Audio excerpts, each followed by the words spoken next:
Thank you. Ms. Dalapaloo?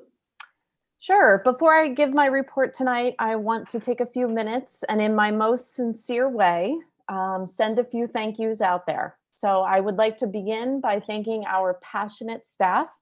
Your unwavering dedication to our students, their families, and the Dover community at large has been very humbling to watch and be a part of. It goes without saying that we are all having our own personal struggles during this time.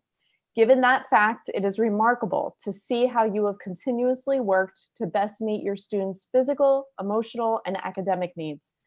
Teachers, guidance counselors, secretaries, child study team members, and paraprofessionals, we want to sincerely thank you for going above and beyond and for being active partners with us as we navigate through this end of the year.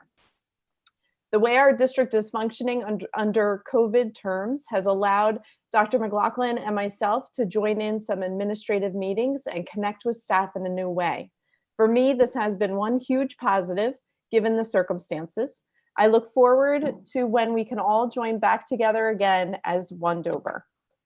I would also like to acknowledge our administrative team. Our principals, vice principals, supervisors, and directors have worked tirelessly to turn our district over to an online institution overnight. In addition, they've demonstrated great care in supporting our staff and families. Many have spent mornings at food distribution centers throughout the community. Others have found their creative side to support us with some humor to keep our spirits up. Others are diving headfirst into supporting staff and students with online meetings and hangouts. I would like to acknowledge that in studying leadership for education, which all administrators do, there is not a leading through a pandemic course. This is everyone's first dry run. And I want to acknowledge the work of our administrative team as they have risen to this occasion and have met the demands that we are now facing. Another group, as Dr. McLaughlin had mentioned, that has made our overnight transition to online learning possible has been our IT team. Brian, Rich, Frank, and Diego have all stepped up in a variety of ways, from creating online portals in Genesis to assisting to the rollout of more devices. The IT team has been working nonstop from day one. I want to make sure that we also acknowledge their hard work and dedication during this stressful time. For approval on tonight's agenda is a continuation of our E-rate projects dealing with Category 1 and Category 2. In February, the board awarded a contract to Turnkey Technologies, also known as TTI, as part of our Category 2 E-rate. Tonight, you are asked to award a contract to Altice for our Category 1 E-rate. With this extended school closure, TTI was able to fast forward our infrastructure rebuild so that this can happen simultaneously with our closure. This advancement in the timeline allows the district to have the rebuild done by mid-June.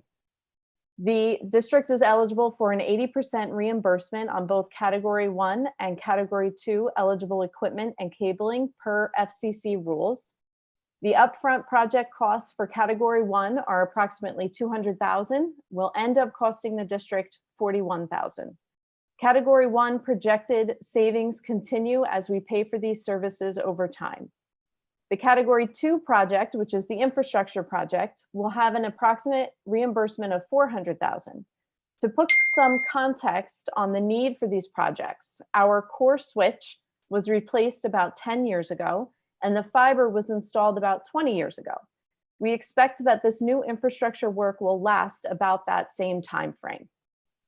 On a different note, as we begin the fourth marking period, the administrative team is looking at a pass-fail option for our students in second through high school. The younger elementary students will be receiving a narrative type report card. More information on this to come as specific details are worked out administratively. And I want to thank you, and this concludes my report. Thank you, Ms. Dalapaloo.